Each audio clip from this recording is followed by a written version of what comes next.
What's up, everybody? Y'all come on in.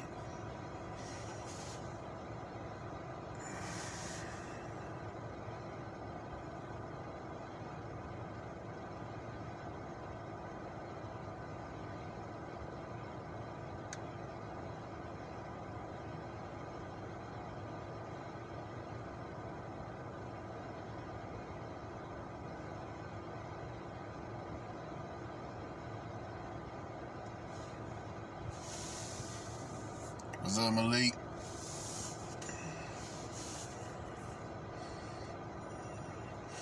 What's up, Daw?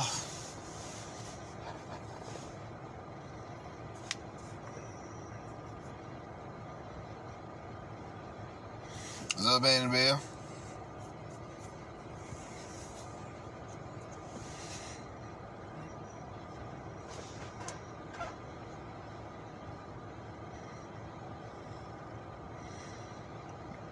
What's up, Jerome? What's up, Gwendolyn?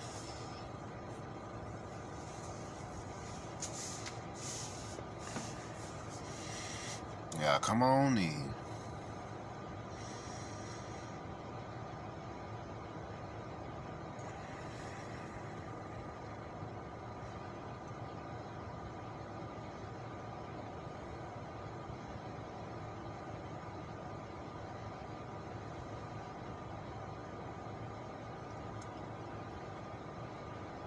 What's up, Alexis?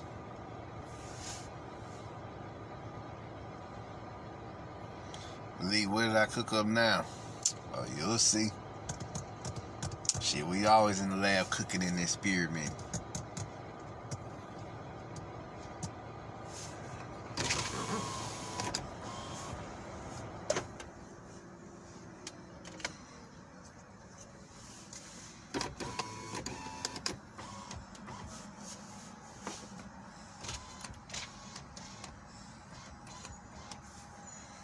What's up, GG?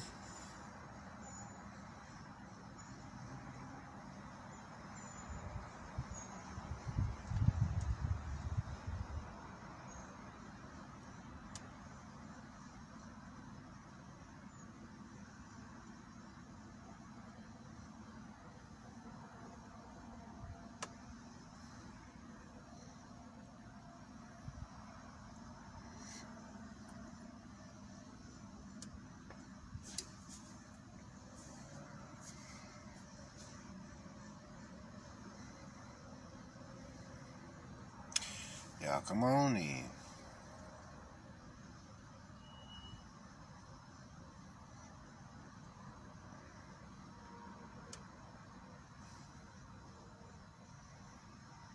We'll give him another minute, y'all, and we'll get started.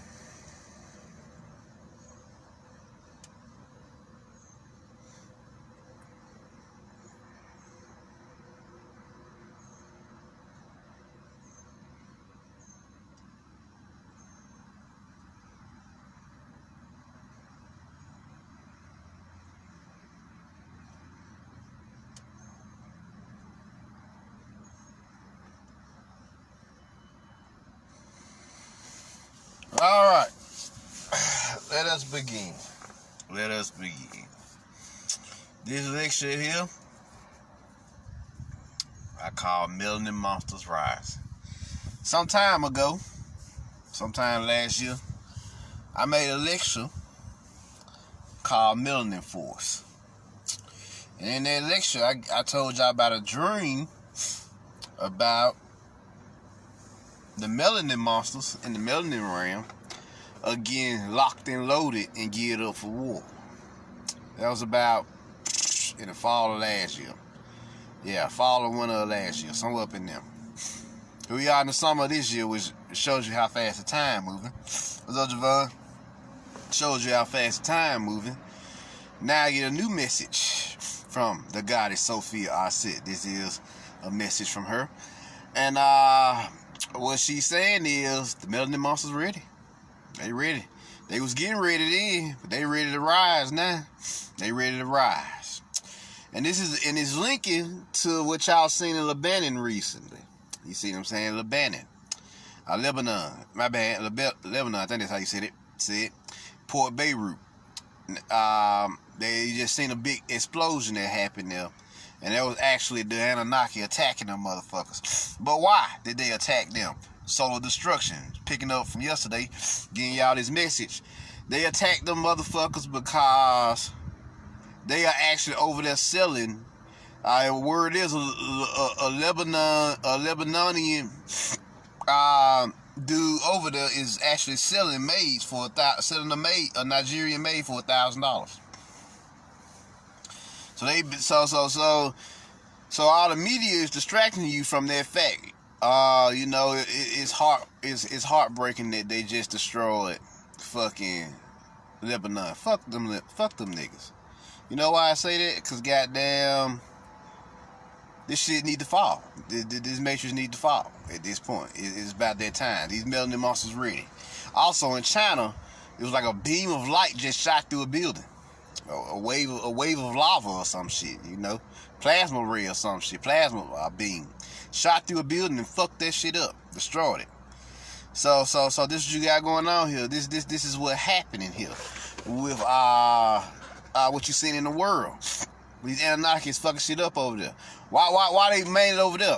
They know we gonna handle shit over here for right now. We wrapping up our prophecy that we said we were gonna do as far as the resurrection of the dead and teaching about the afterlife and teaching about mass ascension. A lot of us over here, pretty much outside of the QAnon realm, the people that's mainly teaching are the melanated people over here in North America right now. That's who's mainly teaching right now. What's up, Diamond? What's up, Oshun? What's up, Camlish? That's who's mainly teaching at this time. It's hundreds, thousands of us that have millions actually that have risen up to teach this particular occult science or esoteric sciences period across the board, because that's what we came here to do. And so the world is actually receiving our teachings, and they're starting to rise up as well, all the other indigenous people around the world. So the Anunnaki over there warring with their ass in Sumeria. They taking back their land. Cause it's the Middle East. Lebanon is part of the Middle East. You see what I'm saying? Lebanon is part of the Middle East. So the Middle East is actually Sumeria, which is the original homeland of the Anunnaki, and they can't take that shit back. So that explosion y'all seen was them fucking their asses up because they over there selling people. See what I'm saying? They part of the slave trade. Come to find out. Sister by the name of Miss I think it's Miss Mumbi, I think, and she just brought it out. My homeboy D just sent me the information. She just brought it out what they was doing over there. So this was going on here with this particular situation. This was happening. This is what you're seeing. You seen it in China too. The China is pretty much the lead on the fuckery in the world right now, as far as the science experiments and all the other crazy shit they've been doing over there. So yeah, shit. COVID was just one of many different things that they was working on. Many dastardly operations they was working on over there. So yeah. So they getting their asses kicked by these Anunnaki exterminators, as I once told y'all. And that's what you got going on here. That's what you got going on. Before we even get into the lecture, need to let y'all know what current affairs. You see what I'm saying? Current affairs, what's happening in the world. Because y'all need to know this, because the media is making it look like it was just a sad situation, but them niggas deserve that shit. Because they over there slave trading again. If they ever stopped in the first place, they over there slave trading. Shit, motherfucker boldly put up a wanted. He boldly put up an ad saying that he was selling his Nigerian maid for $1,000, y'all. $1,000. Yep. So this is what you got going on here. This is why this matrix need to fall. So you shouldn't even feel sorry for these motherfuckers. Matter of fact, they destroying their own system on some levels. So yeah, don't pay attention to this media and they fuckery. Y'all notice that yesterday, the motherfucker cabal soothsayers and the coaches was doing rituals yesterday. And have y'all noticed that for the last 24 hours, it was just been a series of unfortunate events for the star seeds? Like, shit just seemed like it's been off. You see what I'm saying? Things, something's wrong with it. Something's wrong with reality right now. And that's because they took the opportunity to capitalize on the pain of the people and started doing rituals. And those rituals caused a shift. That's why the Schumann resonance plummeted last week, because there was Mother Earth letting us know what they was about to do. And so I told y'all that they was gonna do a mass ritual before the Lions Gate. Didn't I tell y'all? Did I not tell y'all they was gonna do a mass ritual before the Lions Gate to depress the people and reverse their Kundalini energy? What's the best way to what's the fastest way to do it? By propping up this incident, which was the Anunnaki who fucked that shit up, not them. The Anunnaki. That's why Trump came out and said it was an attack and not just a explosive incident. Of course it was an attack. Yeah, you can see that it was an attack. If it was just an explosion, it wouldn't have been that big. That shit like it got nuked, goddamn, by an invisible force. If you pay attention to the scene that I showed y'all yesterday, it's better images out now than what I showed y'all yesterday. But that shit like it got nuked, y'all, by invisible force. You know, the Anunnaki fucking their ass up, and all the other black guy ETs and goddesses rolling in, fucking this shit up through the astral plane. You see what I'm saying? The Great Astral War is all out. The Infinity War is in full swing. You see what I'm saying? That's what you got going on here. That's what you got going on. So definitely, that alone should let you know. Should fucking psych you up. Seeing the destruction of this matrix piece by piece. You see what I'm saying? And so what America trying to do is keep us docile. Keep us from being aware of what the fuck is going on around the rest of the world. And meanwhile, they stealing our children and everybody from up under our noses. You see what I'm saying? The children, the women, and some men, they stealing from up under our noses. And so they don't want us to know what's going on with current affairs. You see what I'm saying? They don't want you to know what's happening around here. So it's a big game of art of war right now. So you in occult warfare to the highest heights, to the highest levels at this point. I don't want y'all to walk around this bitch thinking that you safe anymore, unless you on this spiritual shit and this soul shit. You see what I'm saying? If you ain't on this spirituality, soulity, and mentalism, and even physicality on some levels, your ass is in trouble right now. You got a target on your back. Another thing that went down, there's a lot went down in the last 24 hours. I went to work yesterday. Usually it's not my shift. I just covered for somebody. And one of my co-workers who I hadn't seen in a while because they was mistreating her at my job. So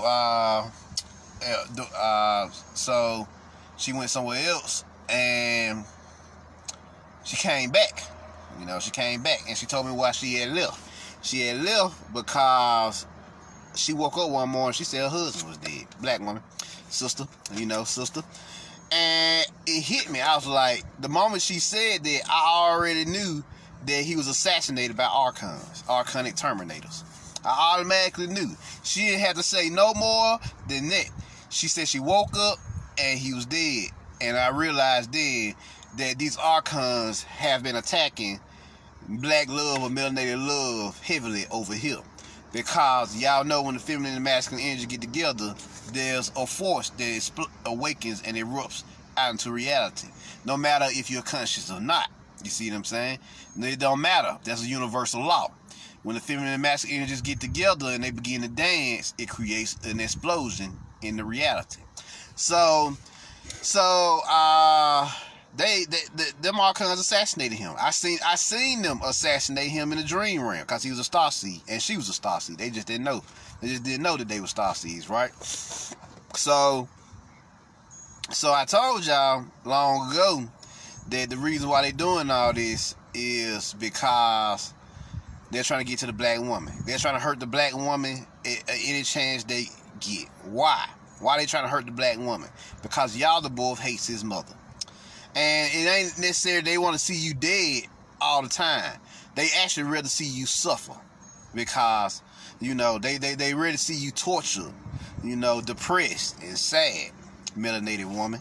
Because that's a big fuck you to Sophia. You see what I'm saying? That's y'all the boys fuck you to Sophia.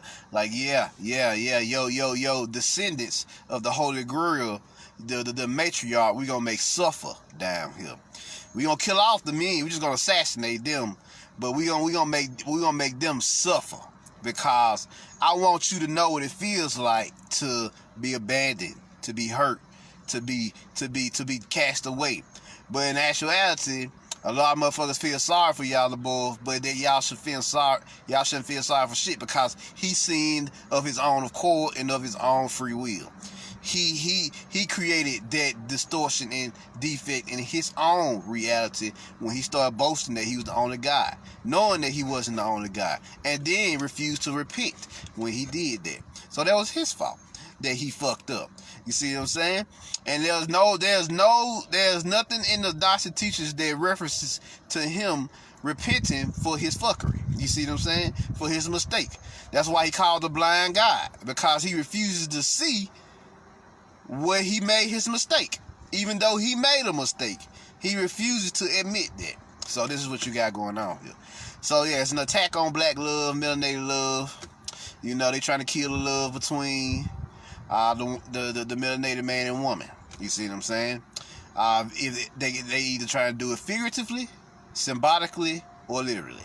You see what I'm saying? So that's why when you in love with somebody and all of a sudden they all of a sudden just one day wake up and change on you, it's because these archons are using their Jedi mind tricks to fuck with their mind, feeding them visions and of what you may be doing. You see what I'm saying? Of what you possibly may be doing.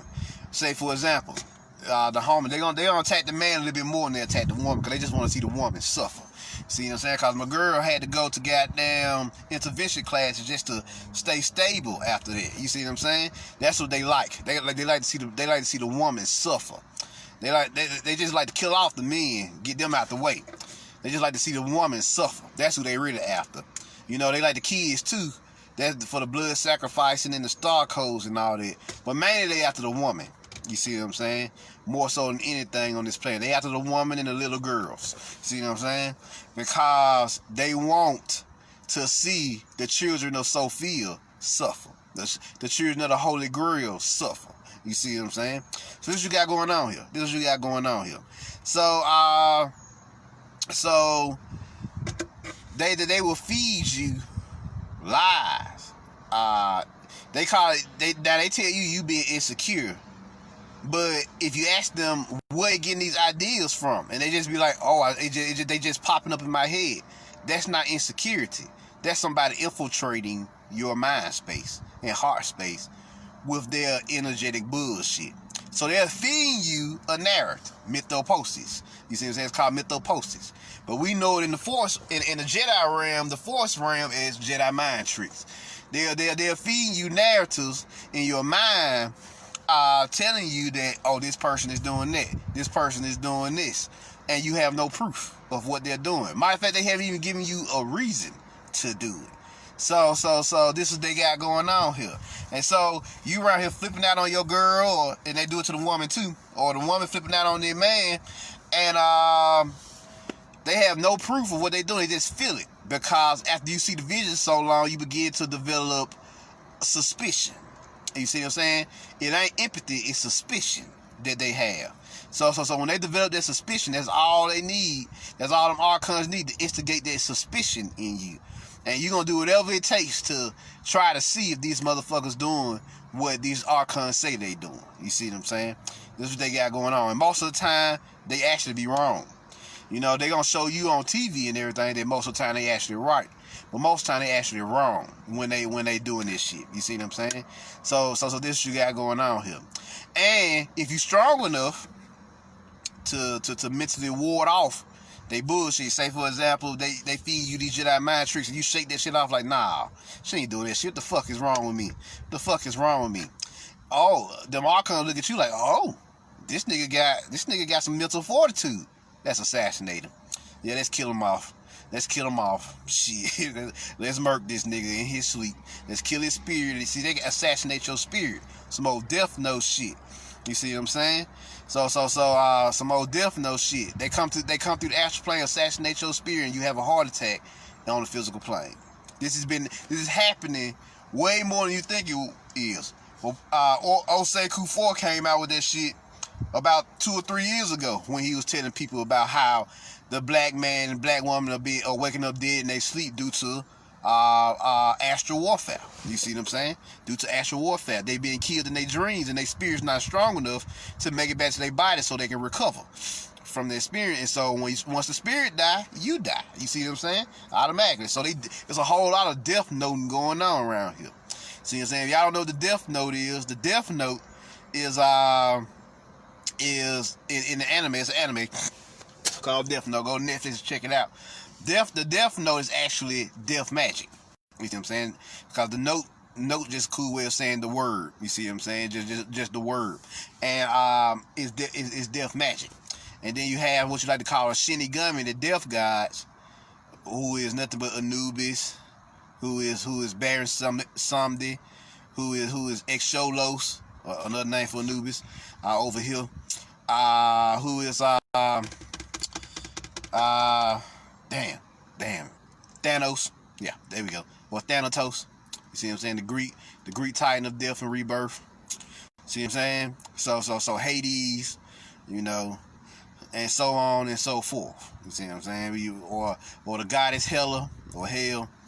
So you know, gods of death. So these death gods it's death force. That's all it is. You write their names in the death note and then they end up dead. But the names mean nothing. It's the rhythms, the vibrations of the name that these death gods can track and they can murk you. See what I'm saying? They assassinate your spirit on the astral plane and you wake up dead on the physical in the form of a heart attack. Why the heart? Because the heart is the center of all. You see what I'm saying? The heart space is the center of all. And most importantly, your soul sits inside of your heart space. You see what I'm saying? Your heart chakra. And that's why it's called the heart soul. So they assassinate your spirit, you had that heart attack, and your soul gets snatched from your body. So that's what you got going on here. That's what you got going on here. So now, let's get into the actual lecture. Those just current affairs. I feel like I need to tell y'all what's going on around here in these streets. Y'all are on a battlefield. I need y'all to know that. Y'all are on a battlefield. Or y'all are in a war zone. Do not let America's bullshit propaganda machine fool y'all into thinking y'all are not at war. And y'all are not on a war zone, a battlefield. Shit. Oh, but Marvin, we can't see it. You can't see it, but you got motherfuckers waking up dead around here, and they was healthy, and they was the healthiest motherfuckers on the planet. Your soul ain't leaving your body. The spirits being assassinated on the astral plane, they not waking up because they star seeds. You see what I'm saying? They star seeds. They don't know they star seeds, and it's a kill order 66, order 616. You see what I'm saying? Order 66 by 616, however you want to say it. And it's designed for them to, and these archonic assassins are going across the astral plane, assassinate. They seeking these beings out, tracking them down on the astral plane, and they assassinating their spirits before they awaken and figure out who they are. So there you go. So don't get it twisted. Motherfuckers is literally dropping dead around here and are the healthiest motherfuckers on the planet. Meanwhile, you got 6 star seeds who fucking fully awakened and they can't seem to kill them. Why? You see what I'm saying? You got 6 star seeds around here. Goddamn terminal illnesses and shit, but they can't seem to kill these motherfuckers. It's because they sustained by the force. because they awoken and know who they are. So you can't kill them. They gonna be here until this shit is over with. See what I'm saying? So definitely. That's the difference here. That's what difference. You got healthy sleep. You got healthy sleep zombies walking around. They get assassinated. But you got sick starseeds walking around. These motherfuckers can't do shit with them. What's the difference? The difference is awakening. You see what I'm saying? Spiritual awakening. The one knows who or he or one knows that he or she, they know who they are, and the others don't know who they are. So since they ain't got no sense of self and they not connected with their soul, they get murked around here. Pure art of war, pure shinobi heating, some ninja assassination shit. You know, that's the actual text for the ninjas, the shinobi heating. So that's what you got going on around here. Pure warfare. Don't get twisted. Both spiritual and soul. You in the force, whether you want to or not. You in a force war or Star War, whether you like it or not. So you might as well fucking make your peace with that. So now let's get into the actual lecture here. You know, I just want to update y'all with that current affair. Let's get into the actual lecture here. The lecture is called Melanin Monster. So now, first and foremost, what is a Melanin Monster? Your Melanin Monster is the conglomerate of all your demonic forces inside of you. You see what I'm saying? All your demonic forces inside of you, operating as one single entity. So, in other words, your Melanin Monster is the HMIC, Head Monster in Charge, aka the Demon Overlord. You see what I'm saying? That resides inside of you. See what I'm saying? So this what you got going on here. So how is it rising? It has heard the celestial war cry of our ancestors and is ready to bring bring the final extinction, the mass extinction to this fucking arcanic matrix, because this is the last go around. What do I mean by that? First of all, Mark, what the fuck is a Melanin Monster? What is a Melanin Monster? What does it look like? I got you. Let's get into that. What is a Melanin Monster? Let's go over here real quick.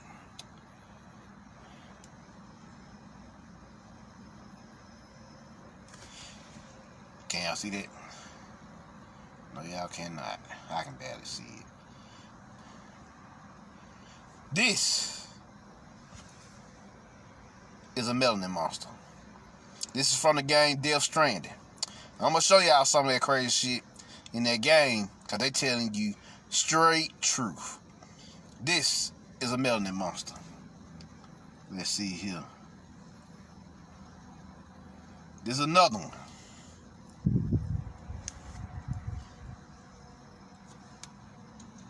There we go. There's another one. Another Melanin Monster. One more. All this from the game Death Stranding.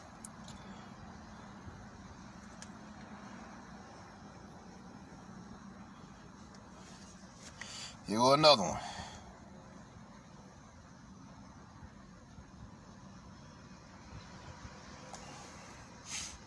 Alright.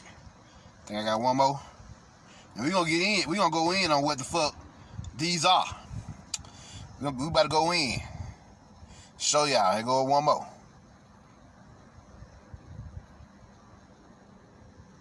Alright. Let us begin. Let me show you what they dealing with here. Why they so scared of you? Why the fuck they so scared of us? That's a damn good question. What are they afraid of? What is it that you are afraid of? Here go a little bit of Death Stranding. I'm gonna show you about 5 minutes of this, and then we're gonna get into what they say. There's some shit that they say I want y'all to hear.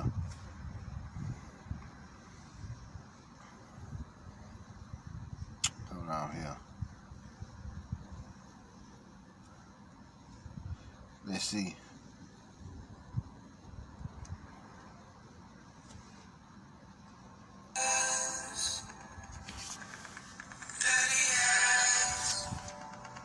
Let me brighten it up for y'all.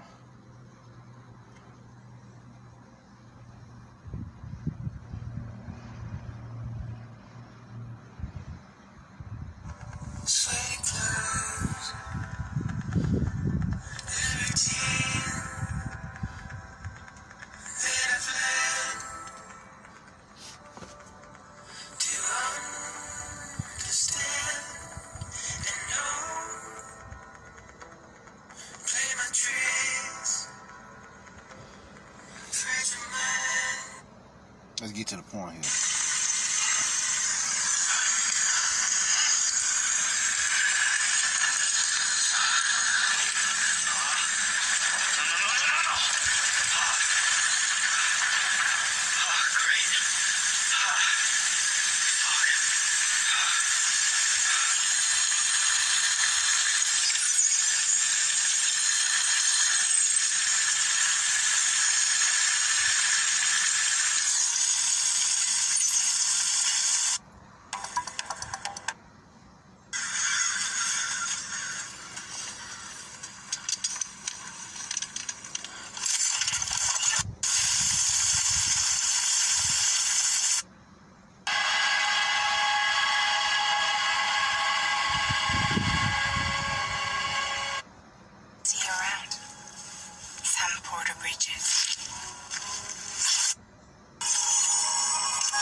Hold on.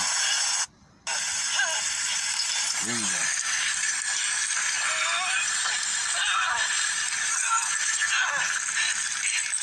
They're here.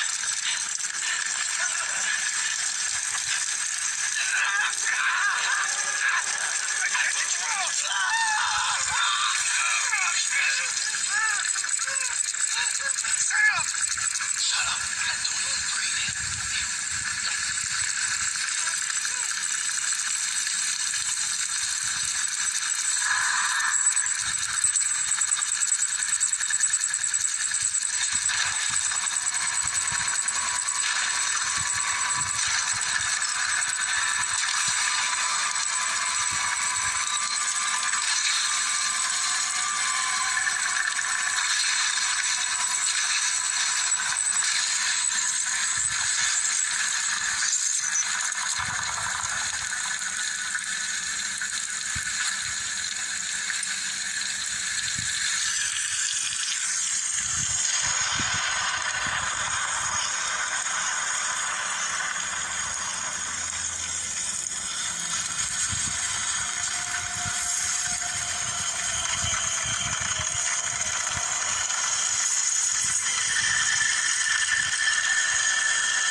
This when the Melanin monsters show up.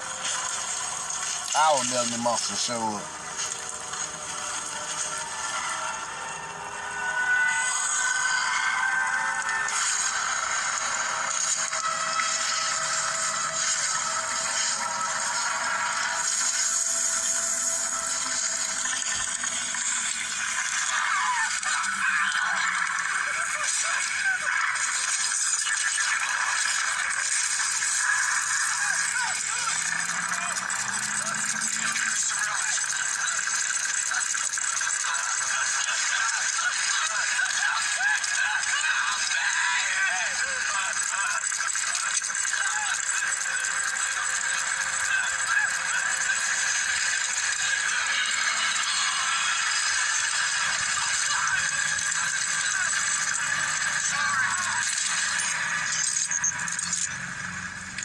That's how scared they was. He just shot that mofo.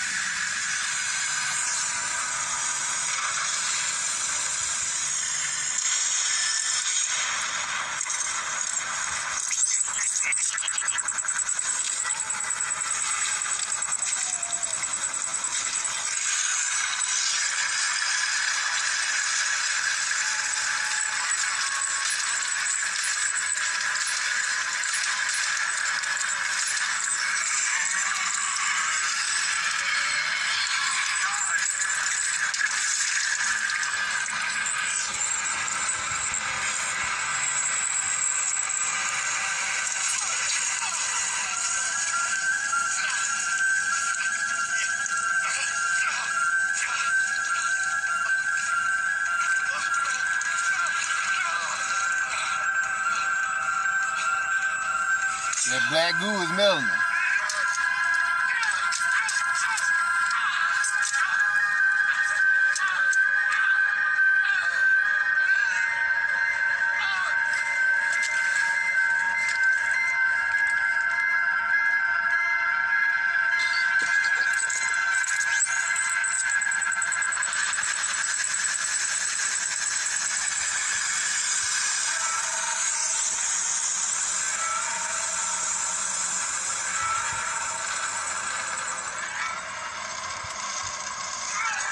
you go.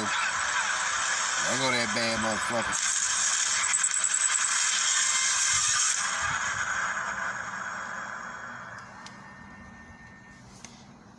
Now, let's continue. Let's hear what they had to say about this particular situation.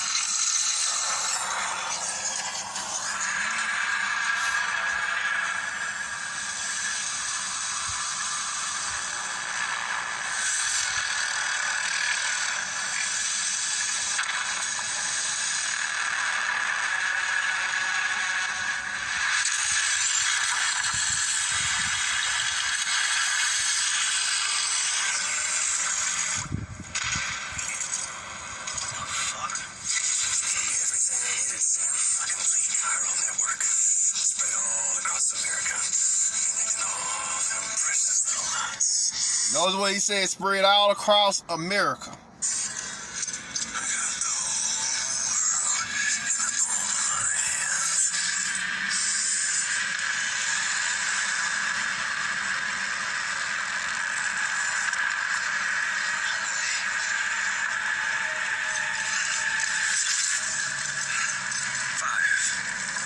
We've had 5 mass extinctions, each caused by an extinction entity.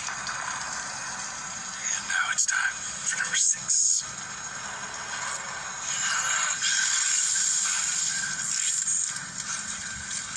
Now, I'm not talking about the death of a few dozen species, no. This is the granddaddy of them all.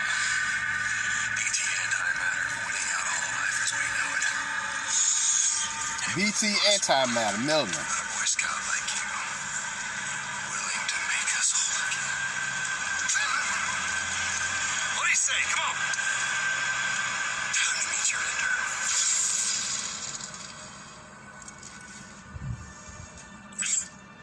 Anomaly. Sam.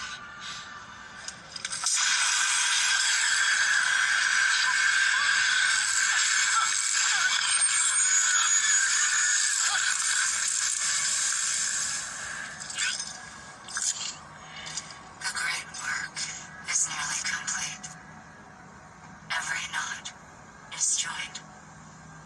Soon, I will merge them and all mankind's beaches into a single shore.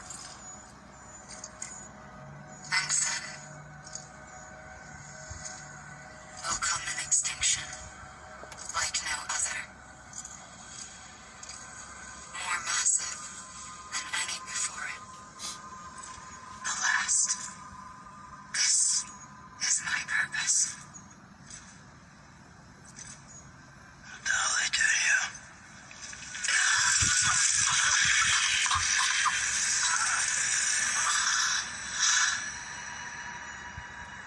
The last stranding. My reason for being. The first was nothing more than a prelude.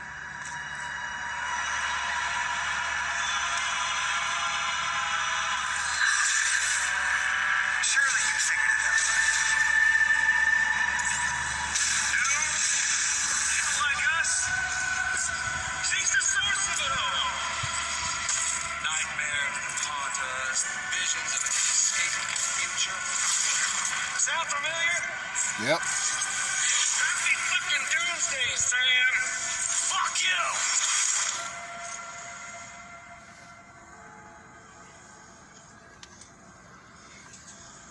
Sam.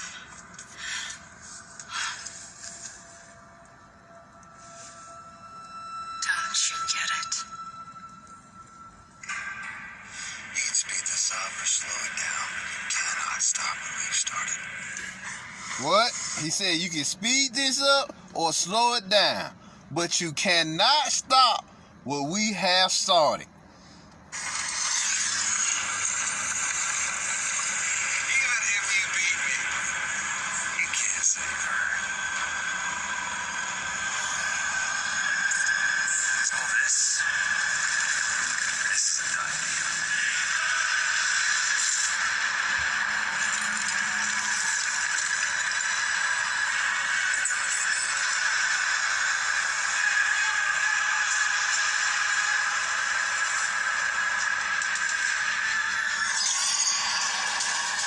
So there y'all go. It's called Death Stranding, the video game. It's a video game, actually. And they call them BT monsters, but we know they melanin monsters. You know, you go with ET monsters or melanin monsters, well, however you like to say it. But it's just your melanin, your natural inner demonic overlord that rules over all your demonic forces inside of you. The demonic gangsters, right? So now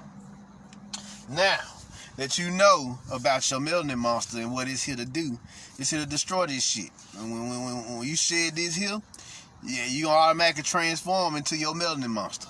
You see what I'm saying? You gonna fuck this shit up. That's what they scared of.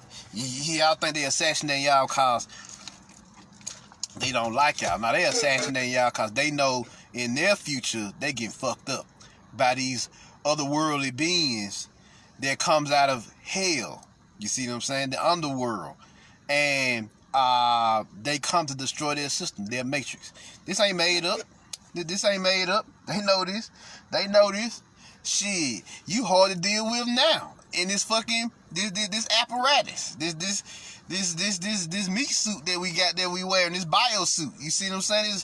This chemical makeup that we got on. Shit, you hell in this. What you think you gonna do when you get free from this prison? You see what I'm saying? From this prison. You gonna show up and show out, or this cocoon. You gonna show up and show out. You gonna fuck this shit up. And they know this. Now, what are these demonic forces? You see what I'm saying? In this case, the 72 Djinn. What are they? Who are these 70? Who are these demons? See what I'm saying? Where do they come from? They are different aspects of the melanated force. You see what I'm saying? The Anti-Christos. So let's get into what they're capable of. Let somebody tell you about these 72 demons. Let's see here. The possibility is meant forecasts. The Lesser Key of Solomon, or Clavicula's Luminous, is a 17th century magic book with the status of anonymous and one of the most famous demonology books. It first appeared in the 17th century, but much was taken from 16th century texts, including Pseudomonarchia Daemonem by Johann Weyer, and late medieval magic books. Jewish Kabbalists and Muslim mystics are among his inspirations. Some of the first section material, in the case of summoning demons, dates from the 14th century or earlier. This book claims that the author is King Solomon, although this is not true. Noble titles intended for demons are unknown until now. The Lesser is like Solomon. There are 5 parts of the book that contain the key to the ability of King Solomon in mastering and commanding spirit beings. 1. The first part is the Book of Evil, called Goetia. In this book shows how Solomon captures the spirit creatures, demon, evil spirits, and uses them for various purposes. 2. The second part is the Book of Ariel, spirits, spirit creatures that can be evil and can also be good. The book is called Third Goetia. 3. The third part, a book of spirits governing planetary hours, the spirit that masters the signs, the possibility is meant forecasts, and the spirit that knows the planets, possibly astronomy. This book is called Ars Paulina. 4. The fourth book is called Ars Solomonis. This book is to master 20 leaders of Sipert who rule the entire world. 5. The fifth part is the most important part, the book which contains sermons and prayers of King Solomon that he used to use at the altar temple. The name of the temple is Artem Novem. In this section also tells the story of the holy angel Michael who met King Solomon. In this book also contains the revelations he received from God. From the revelations he received, King Solomon mastered both science and art, both good and bad. This last part is called Ars Notoria. The Lesser Key of Solomon contains detailed descriptions of spirits and the steps needed to summon and employ them as the caller wishes. The protective seal and ritual are also explained. The steps needed to anticipate the takeover of control by the summoned spirit. The preparation for the summon. and the instruction to place the equipment needed for the execution of the ritual. The Goetia, the lesser key of Solomon the King, Claviculus Aluminus Regis, is a translation made in 1904 by Samuel Mathers and Aleister Crowley. The lesser key of Solomon is divided into 5 parts. 1 Ars Goetia, the 72 demons, 2 Ars Thurgia Goetia, 3 Ars Paulina, 4 Ars Almut, 5 Ars Notoria Ars Goetia. The first section, called Ars Goetia, contains descriptions of 72 demons that are said to have been summoned and sealed in a bronze medium sealed with a magic symbol by Solomon, and they are obliged to work for him.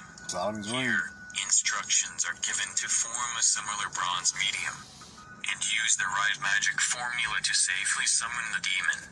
Ars Goetia shows the level and position of nobility in the infernal hierarchy, and gives a seal to each demon that they must obey. The English language revision of Ars Goetia was published in 1904 by a magician, Aleister Crowley, under the name The Book of the Goetia of Solomon the King. The following are the names of the demons listed in Ars Goetia, whose numbers and titles are based on pseudomonarchia demonym where. The names of these demons can vary. The 72 demons. 1. King Baal. 2.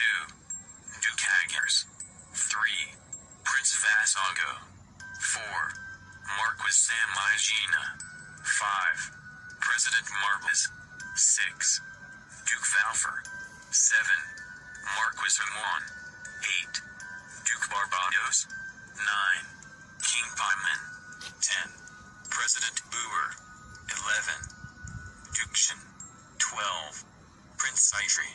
13. King Beleth. 14. Marquis Larage. 15. Duke Heligos. 16. Duke Zephyr. 17. Count President Bottas. 18. Duke Bavin. 19.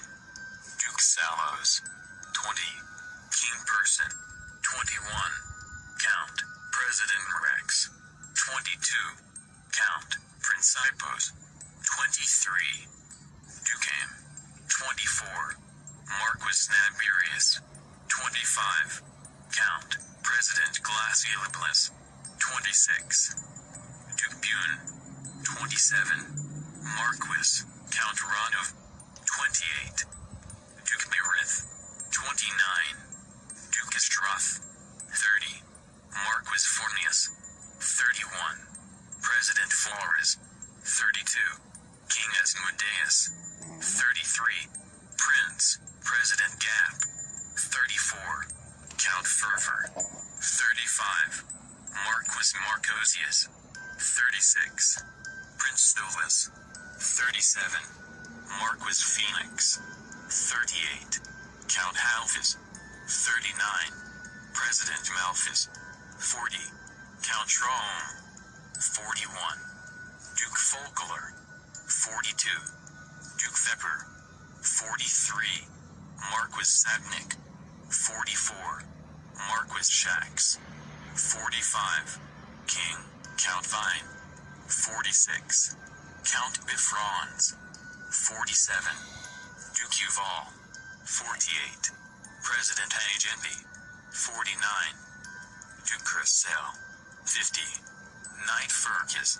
51. King Bloom. 52. Duke Colossus. 53. President Kim. 54. Duke Count Murmur. 55. Prince Orobus. 56. Duke Greenery. 57. President Toad. 58. President Amy. 59. Marquis Orias. 60. Duke Fabula. 61. King President Zigan. 62. President Volek. 63. Marquis Andrus. 64. Duke Horse. 65. Marquis Andrilphus. 66. Marquis Sage. 67. Duke AMD Enthusiastic. 68. King Belial. 69. Marquis P. Crabia 70. Prince Seer, 71. Duke Deadlian, 72. Count Andromedas. Ars Thurgia Goetia. Ars Thurgia Goetia, the art of Goetic Thurgy, is the second section of the Lesser Key of Solomon. In this section the names, characteristics and seals of 31 aerial spirits, the titles of chiefs, emperors, kings and princes, are summoned and sealed by King Solomon, protection in handling them. The name of their servant's spirit, called dukes, steps to summon them, and their nature, good or evil. Their main expertise is to show hidden things, secrets, and do what they are told. Their elements are earth, fire, water, air, and water. These spirits have complex summons and some of them have various spells in different editions of the book. Ars Paulina, the art of Paul, is the third section of the Lesser Key of Solomon. According to legend, this section was discovered by Apostle Paul. Ars Paulina has been known since the Middle Ages, and is divided into two parts in this book. The first chapter refers to the procedure for dealing with angels at certain hours of the day or night, their seals, their nature, their servants, called dukes, the relationship of angels with the 7 planets known at the time, aspects of astrology right to call them, their names. The second chapter refers to the sovereign angel of the zodiac signs and the measurement, the degrees of latitude and longitude for each sign, their relationship to each element, their name, and their seal. They are called angels of men, because each person is born under the auspices of the zodiac. Ars Almid, the art of the Almid, is the fourth section of the Lesser Key of Solomon. In this section we are told how to make Almid, which is a wax tablet with a protective symbol drawn on it, and on top of it is placed 4 candles. This section focuses on the colors, materials, and rituals needed to make Almid candles. Ars Almid also told about the angels to be summoned, and explained that only strong reasoned questions were asked of them and how the summons should be done. Also mentioned are the 12 princes of their rulers. The dates and aspects of astrology that are best for calling them are briefly explained in this section. Ars Notoria, the notable art, is the 5th section of the Lesser Key of Solomon. This is a magic book that has been known since the Middle Ages. This section contains a collection of prayers. Some are divided into several parts, and is mixed with mystical sentences and Kabbalistic sentences in several languages, how the prayer is said, and the relationship between this ritual and understanding of science. Also stated is the relationship between the moon and prayer. It is also said that prayer is a way of calling angels from the Almighty. There y'all go. Damn, I didn't even know he did all 72. I only watched portion of the video. That motherfucker went through all 72 demons, deities around here. So yeah, them 72 demonic gangsters, y'all heard it for yourself. They been around, but where did they come from? Now I myself prefer, he talked about the Goetia, but I prefer the 72 Djinn from the Book of Smokeless Fire, because they not as well known, and so the energy is not as saturated. You see what I'm saying? It's not as saturated. It's actually more concentrated, because nobody fuck with the Djinn as much as they fuck with the Goetia. You see what I'm saying? So now, check this out. These are money gangsters teach you things. There are 72 of them, as y'all well know. Now, let's see, page 188. Let's see. So, these 72 demons. I feel like I need to tell y'all their story. At least that's what they telling me. Tell them their story first. Tell them the story. Where the 72 Djinn come from? Well, I wrote it down. Here we go. We go over here real quick. Here we go. Let me tell you a tale that even dead men don't tell. Once upon a time in those Arabian Nights lived a group of kin known as the Djinn. They, Eden's delight, as they lived in nature's paradise. They lived in harmony with the people, working signs and wonders to show them that when they are in tune with themselves, they will always prevail. Then came that fateful day when Islam came to town. They began to degenerate the old ways by first lying and deceiving to eventually killing and destroying. The Dajjal, boogeyman, had come. They eventually destroyed the feminine, and with it, the Jinn began to die off, and the oppressor reigned supreme, or so they thought. The underworld took notice of this, of the dead Jinn, where they reached through the ground and pulled them underground. They would then inject them with melanin and reanimate them. They then became vengeful spirits of hellspawn, shadow assassins, and soul reavers, or shall I say, soul reapers. They would then resurrect onto the earth and into the earth, and seek out the children of the Archon, where they would come like thieves in the night, or like a thief in the night, and snatch the souls with passionate might. They would then throw their souls in a pocket dimension, where they would torture them for 1,000 years, so they would know how it feels to be broken and killed. That will teach them not to false claim and violate the Holy Grail. Message brought to you by Sophia Osset and the Dark Councils of the Underworld. So that's their story, people. This is what happened to them. The motherfuckers came in. Everybody was living in harmony in this realm, chilling over there in Sumeria, living their life, enjoying things. Then Islam came to town. These fucking Arabic archons, these red Arabs, as they also called. That's what they call themselves. The Caliphate, the Imams. They would go all around, killing, maiming, murdering everybody who stood in their way. All in the name of their Allah, who they, interestingly enough, took the name from Al-Alat, the moon goddess.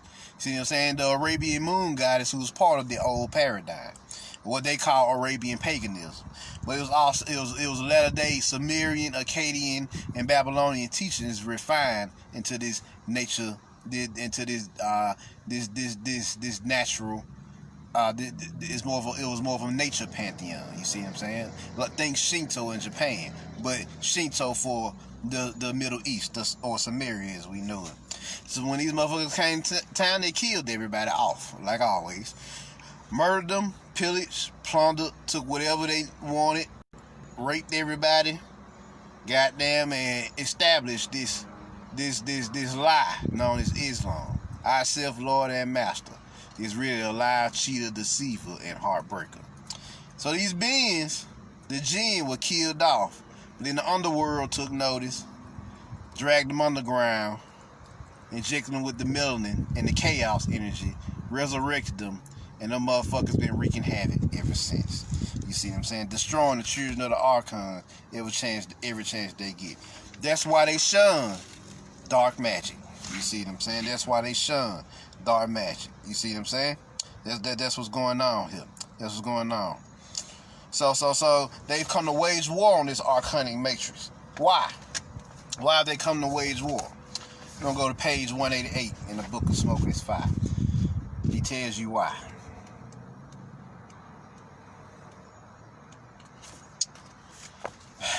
In the great words of H.P. Lovecraft, from the Silver Key, all life is only a set of pictures in the brain, among which there is no difference betwixt or between those born of real things and those born of inward dreaming, and no cause to value one above the other. So in other words, dreams and reality, imagination and consciousness are one and the same. You see what I'm saying?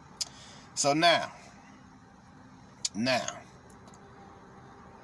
I believe, he starts off by saying, I believe in the consensual reality matrix.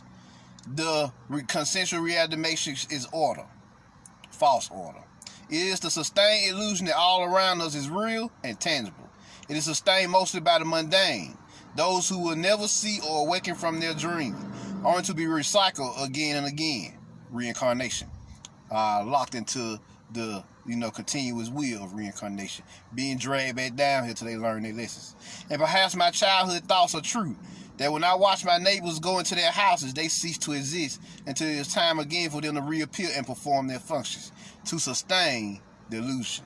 Or as my boy Forrest Whitaker said in Black Panther, we must maintain the lie. I believe that the energy that creates this reality/illusion can be tapped into and manipulated/reprogrammed. The way this happens is through the science of magic. Once we get past the general connotations one normally associates with magic, we can see it for what it is. It is an energetic working that is pushed out into the energy field that is consensual reality matrix to change/rewrite it to a magician's specific needs. Magicians are reality manipulators, and no, this is not looked upon with welcoming eyes from the system that is the consensual reality matrix/illusion. Because yes, it has its own mind. See what I'm saying? Cyber Yaldabaoth / Astro Yaldabaoth make sure this shit stay in check. Down here in Tartarus. It has been said by magicians that when they started practicing magic, they had horrible things occur to them. Bad luck, so to speak. Sounds familiar? Many will abandon their practice at this point and return to their Christian roots and find happiness in slavery. However, for those who were strong and kept on, they gained impersonal power through each working. And the bad luck calmed down, though never is entirely removed. However, this bad luck is the consensual reality matrix's defense system. You heard that? This bad luck is the consensual reality matrix's defense system. It will manipulate your reality to make it difficult for you to continue on your independent path. The path of enlightenment/endarkenment, where you become awake and can see the reality around you for what it is. A system that can be changed. In other words, if you step out of line of what you are intended/programmed to do, if you start to think for yourself, become self-aware and go against the grain, if you begin to rewrite the code of reality through energy working, expect the system's security archons to try and smack you back into place. It will do this with all it can, be it through finances, death, or in some cases, luxury. Anything that will distract you from independence and independent thought. Anything that will make you focus back on the mundane world of the illusion. If you are aware of this going on, you will easily see the unfortunate coincidences as the defense system I am speaking of. However, this is a positive result because it will indicate to you that you are on the right path and that you are already strong enough to be seen as a threat to the structure of the consensual reality matrix. Notice he said consensual, meaning you chose. This is a free will matrix. That's why he keeps saying consensual. I can only say that if this is occurring to you, press on. It don't get easier, but you will be free. And if enough of us awaken, we can change it all. My reality is different than yours. This is based upon my collective experiences, which I must say have been quite different than most others. Each of us has our own reality. No two realities are the same despite their likenesses. Therefore, before one can manipulate their reality through magic, one must first come to understand the reality in which they dwell. Know the rules. Know how things work. Know the law. That's what he's basically saying. This can be difficult as when one first starts upon this journey, there are many who would guide them astray. Archons working through the people around you. By saying that reality is like this or like that, one cannot be misguided by these words and descriptions, for they are the author's own view of his or her own reality, which cannot be completely yours because you are your own sovereign being who has their own sovereign experiences. This being said, one can relate to another and hold the same beliefs, but understand that you will never view something completely in the same way or connect and hold the same emotions and values to a subject, event, or object as another person. You see what I'm saying? Or another sentient being. This is because we are not all the same, and each have had different experiences and learned different values from one another at different times. Some are deep, while others are shallow. All depends upon experience, and whatever form it takes to teach. In order to practice magic, one must first understand their personal reality and its set of rules so that they may be bent or broken. And the magician can manipulate the consensual reality matrix in their personal favor. Just like Domino did in Deadpool 2 movie. Go check it out. Luck was nothing but it was nothing but probability manipulation. Where you manipulated the reality around you in such a way that it worked out in your favor, like she did. Knowing your reality cannot be taught. You must push your own boundaries to gain your own understanding of where you are. No one can teach you this. In my reality, order and chaos are on the board /field /grid infused within the very program of the consensual reality matrix, ever raging against one another. Throughout time, the struggle shifts balance, giving one more power than the other. Currently, order is in the stronger force, locking down any form of originality, free-form thought, and expression. Thus, chaos must have a surge of raw chaotic energy to give it the power it needs to fight back. This book is a weapon against the arcanic order. Here you go. It is my hope that my releasing of this manuscript be understood and seen as an act of war in the chance for a new peace in this reality. That is my own, but recognize some others' view as well. If I didn't feel these entities could help fight the ever-controlling and restraining forces of order, I would never have released this text. If I didn't think that the time was now, 2013 common era, that this text was needed, this manuscript would have never been brought forth. The world is being repressed, creativity stomped out, freedom being taken away.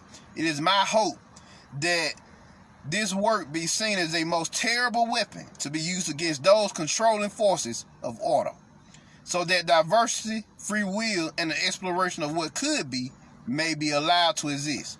We must break down the walls that are being built up that suppress living and the ability to have choice. This tome is an expression and embodiment of this eternal struggle, an expression of the fight for freedom, free thought, and free will. The entities in this text are to be brought forth are of the purest, blackest manifestations of chaos that there are.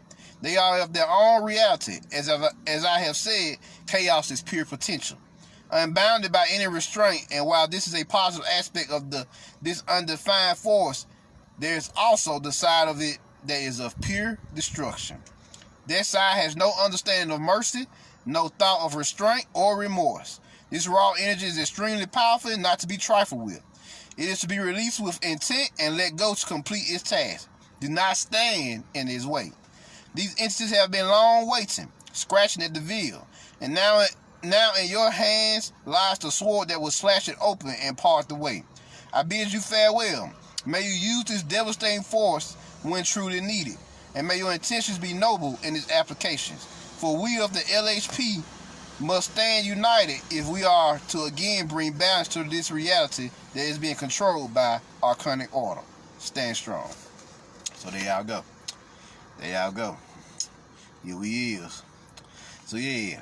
So as you can see, so as you can see, this is what we're dealing with. This is why the demonic forces are needed, because the archons of this reality matrix are trying to suppress you. And notice how he said, it's always a form of bad luck that's fucking with you. It's hard for you to make money than most. Hard for the star seeds to maintain jobs. Hard for the star seeds to get ahead in life. It's because the reality matrix is the defense system is fighting against you. You see what I'm saying? Trying to keep you in check. Trying to keep you out the way.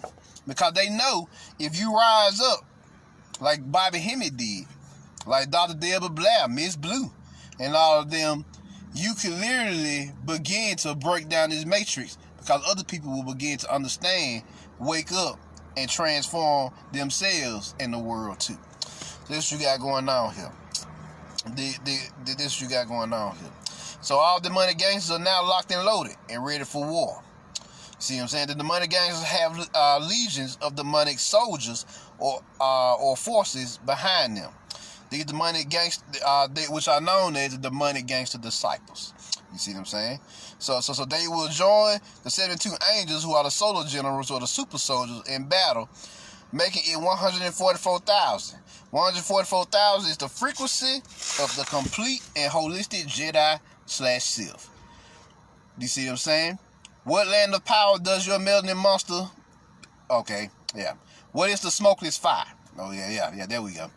Now, in this book, the Melanin Monster is a representation of Ifrit/Iblis. See what I'm saying? But what is the smokeless fire? It is also known as Tumo, which is your inner belly fire/key flame that sits behind your navel chakra, and it is the seat of your warrior soul and monstrous Sith-like powers. The Melanin Monster is also let's see here. The Melanin Monster is also the beast that rises out of the sea in the book of Revelation. Everybody's Melanin Monster has a name. You see what I'm saying? So all y'all's monster has a name. You see what I'm saying? The beast that comes out of the earth is your monstrous soul that dwells within the physical body, doing signs and wonders for the beast or the Melanin Monster that rises out of the sea of your subconscious/unconscious mind. See what I'm saying? The number 666, of course, is carbon or melanin. That's the number of the beast. 616 is the number of Yaldabaoth. You see what I'm saying? That's what they're talking about most of the time. That's the number frequency of this matrix. Yaldabaoth spell 616, the spell of the Demiurgos. But the counter spell to 616 is 666. 616 equals 13, which is a lockdown number, another lockdown number. 666 equals 18, which equals to be 9, which equals judgment. You see what I'm saying? Divine, ruthless, righteous judgment on these motherfuckers. Now, let us continue. Then you got the image of the beast. The image of Yaldabaoth is the face of the lion. He has a worm-like body with 6 angel wings. The image of the beast, it depends on the person. You see what I'm saying? Who's summoning they beast. So, yeah. Aries, the book of smokeless fire. By, what's the guy's name? Here? It's Ben Kayin. Kayin is spelled Qayin. Qayin. It's Ben Kayin. The book of smokeless fire. So, yeah, you can get it off Amazon. So, yeah. So, where was I?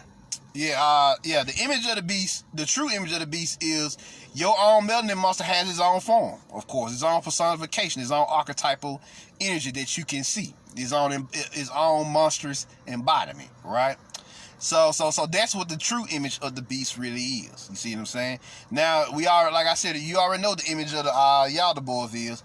Now, they said the image of the beast will be imprinted in your on your forehead and on your right arm. What they're talking about here is the awakening of the beast will be seen through your third eye. You see what I'm saying? So that's what it means by it being imprinted in and on your forehead and on your right and left arm. You see what I'm saying? Which are your hand chakras. That's the mind is the sight you see your inner melanin monster, and the hands represents the powers which projects which your monstrous forces project out of. Things spun shoot necroplasm out of his hand. Or any other being shooting or Goku shooting a Kamehameha wave out his hand, for example. You see what I'm saying? That's what they mean by that. Now, the dragon is the Kundalini energy that fuses with the beast and heals the injury on his head, which is the Ogun warrior energy. Now there are 6 blasphemous names. There are 6 other blasphemous names. There are 7 blasphemous names in all, which are the 7 primordial forces. You see what I'm saying? That's what they really are. Which is represented by Ogun, which is war and technology. Oshun, love and magic. Shango, storm and fire. Obatala, healing and peace. Yemiya, the water, which is the subconscious and sexuality. Oya, which is the goddess of the wind, transformation and ancestry. Eshu, the god of the crossroads, the messenger, and the psychopomp, which is your high self energies. You see what I'm saying? That's what the 7 blasphemous names actually represent. You know, they call them blasphemous because this is a monster we dealing with. So you're using monstrous terminology. So there you go. You're using monstrous terminology. Now let us continue here.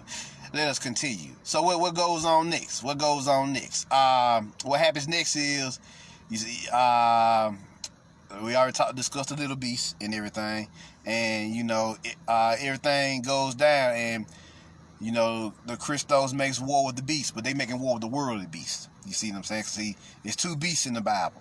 You have your inner beast, the metaphysical beast, and then you have the worldly beast, which is the arcane matrix we living in. That's what the Christos comes back to make war with. You see what I'm saying? That's what the Christos comes back to make war with. I just want to make sure I clear it up. So now you have three suns inside of you, which are the primordial forces inside of you. You have the smokeless fire, which is Tumo, the inner belly fire, seat of your warrior / monstrous soul and Sith-like abilities or powers, which is what we just talked about. Second is you have your divine spark, which is your heart soul / soul, which is the core of your being and sits in the middle of your being, and it sits behind your heart chakra. You see what I'm saying? In your heart space. It's the seat of your immortal consciousness and empathic Jedi-like powers. You see what I'm saying? So next, you have the black dot, which is the Neon. You see what I'm saying? That sits up here inside your pineal gland. It is the seat where you have your inner thought bomb, which is your destructive forces, and your inner brain blast, which is your creative forces. See what I'm saying? So now, a lot of people ask me about that thought bomb lecture, because, you know, that shit was crazy, I know. Y'all ain't got to tell me. That shit was crazy, right? What is the thought bomb, Marv? What the fuck is that? A lot of people ask me questions about that lecture. What is the thought bomb? Show us an example. I got you. I got a video for that. Definitely want to show y'all the thought bomb. Definitely want to show y'all the thought bomb. Let's see here.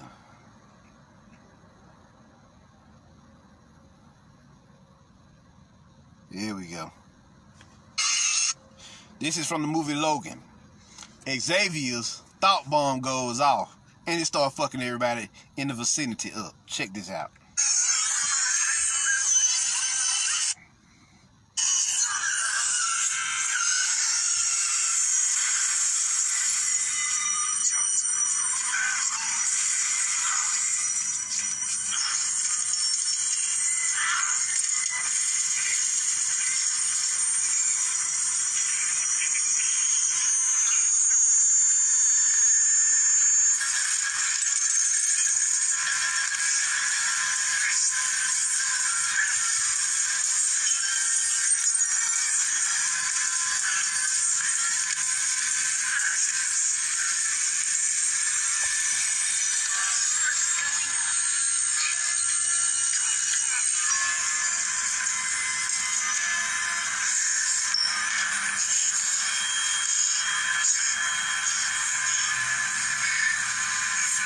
That shit's so strong, motherfuckers can't even move.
See, they gave him a vaccine to suppress that shit, didn't you?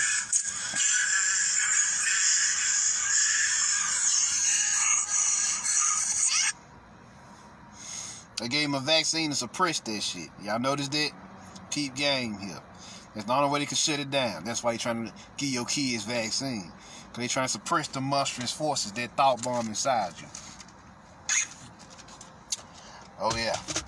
Now the Book of Smokeless Fire talks about the black flame and the red flame. We already know the black flame is melanin, and the red flame is your smokeless fire, your tumo, your inner belly fire. And you got Ifrit or / Iblis, who when you activate the evocation, it fully activates that smokeless fire. You see what I'm saying?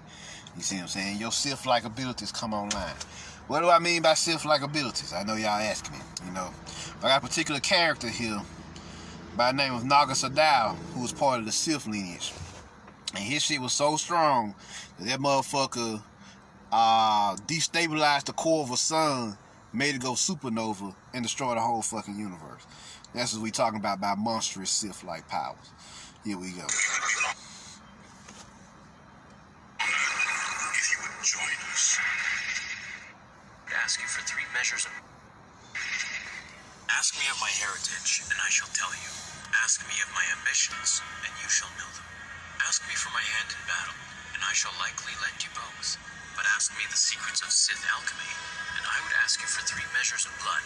1 from a person you love, 1 from a person you hate, and 1 from yourself. One of the most powerful Sith magicians during the reign of the Dark Lord of the Sith, Marka Ragnos' rule, Nagasado, began his life on the forest planet of Ziost, within the Sith Empire. Surrounded by the Stygian caldera, a large nebula that made hyperspace travel very difficult to navigate, the Sith had become a rich but isolated civilization, concealed from the larger galaxy around them. 2,000 years before Sado's birth, the Second Great Schism had occurred. It was a divisive split amongst the ranks of the Jedi Order, which led to war between the Jedi and those of their order who had fallen to the dark side of the Force. The war resulted in the Darksiders' defeat. After they fled the Jedi, they discovered the home world of the Sith. The Dark Jedi conquered and interbred with the Sith species, becoming Sith Lords and establishing their own Sith Empire. Sado, as a result, was a half-breed, part Sith pureblood, and a master of alchemy. He preached a philosophy of expansion. At a period where the Sith Empire, though powerful, was facing economic and technological stagnation due to its isolation from the rest of the galaxy. However, the actions of the Jedi and the Republic during the Second Great Schism still hung over the Sith society. The Sith always feared the Republic's return, believing it would mean the end of them all. So, from birth on, Nagasado was trained to fight this threat, should they ever return. His mentor and teacher was the Sith Lord Simis, who Sado saw as a guiding figure throughout his life, even after Simis became a head in a jar. Simis once tried to fight Marka Ragnos for the title of Dark Lord. He lost by being beheaded, but refused to die. Using the dark side, he kept himself alive as just a severed head in a crystalline container for the rest of his days. But Say what? This nigga head was cut off and he used his melanin to stay alive as a severed head? God damn. I did not watch all this either. I was too busy fucking getting everything else together. Sith Council, where he was highly respected and valued for his wisdom. Sado would eventually rise in power and status, joining the Sith Council himself. As the waning years of Marka Ragnos' century-long rule, Sado, like his mentor Simis before him, began to want to covet the title of Dark Lord of the Sith for himself. Frustrated by the Sith's stagnation and isolationist attitudes, Sado believed change was necessary, that the Empire had to expand. So, when Marka Ragnos finally died, Sado saw a chance for him to implement that change if he could become the new Dark Lord. But another Sith, Ludo Kresh, also made claim to the title. So, in Sith tradition, Sado and Kresh had to duel each other to the death. Facing off on the threshold of Marka Ragnos' tomb, they fought each other with Force-imbued blades.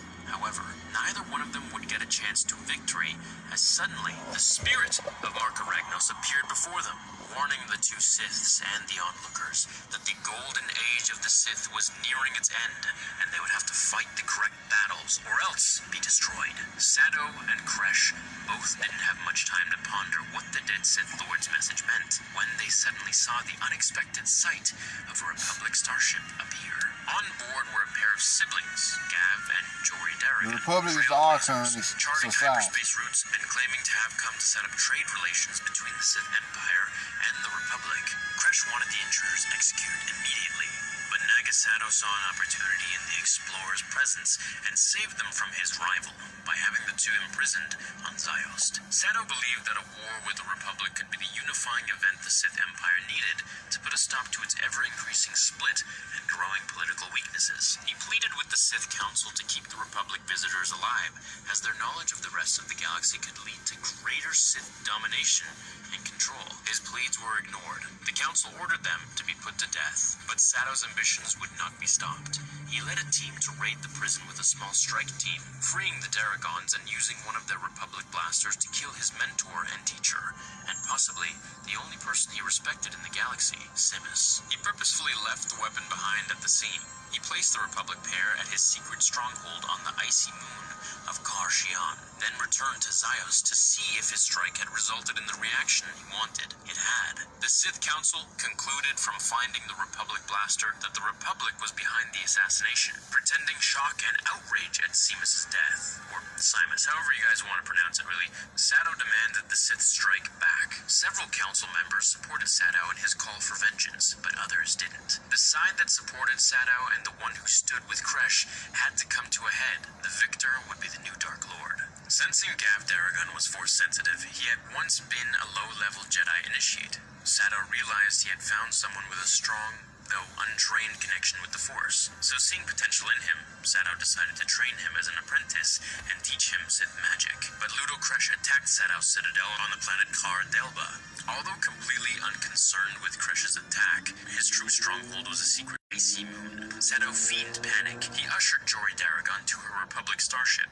outfitted with a tracking device, claiming he was protecting her from all the horrors Kresh would do if he got his hands on her. In reality, he simply wanted her to escape and lead, while her brother would stay at his side as his Sith apprentice. Once she had made the jump to hyperspace, Sato called in his fleet, which had been hiding on the dark side of the planet's moon. The fleet's arrival took Kresh by surprise and forced him into retreat. Thus, having defeated Kresh, Nagasato became the new undisputed Dark Lord of the Sith. With his ultimate rival seemingly out of the picture, the new Dark Lord united the other Sith Lords under him and began building a massive armada to invade the Republic. He placed his Sith apprentice, Gav, who had no command experience, in charge of one of his flagships. Despite objections from his apprentice about leaving Sith space undefended, Sato launched a destructive surprise attack on the Republic. The strategy was a many-pronged assault at conquering the key Koros system, while simultaneously another part of his fleet would seize the Republic capital planet, Coruscant. Sato,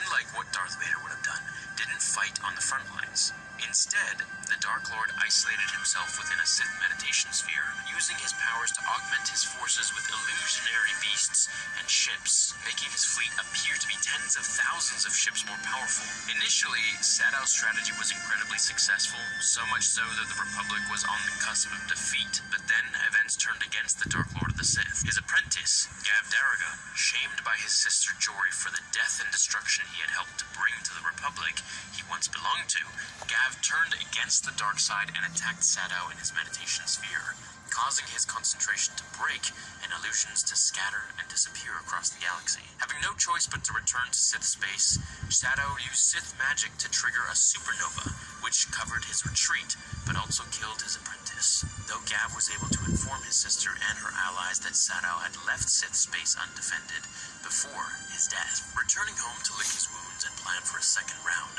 Sato was met with an unexpected and unwelcome surprise waiting for him. Ludo Kresh, who had proclaimed himself the Dark Lord of the Sith in Sato's absence. He was waiting to greet Nagasato with his own army, engaging in battle. Kresh nearly overwhelmed Sato's forces, but one of Sato's pilots made a suicide run on Kresh's flagship, killing Sato's great rival and breaking the will of his forces. But just as he had his victory, the pursuing Republic forces showed up and attacked. With no way to win, Sato and his damaged warship made a daring run and flew between the binary stars of the Denari Nova, while the Republic forces chasing close behind him. Using his knowledge of Sith magics again, the Dark Lord manipulated the solar flares of the stars into destroying the Republic ships following him, and covering his retreat, but the stresses placed on the stars caused the entire system to be destroyed.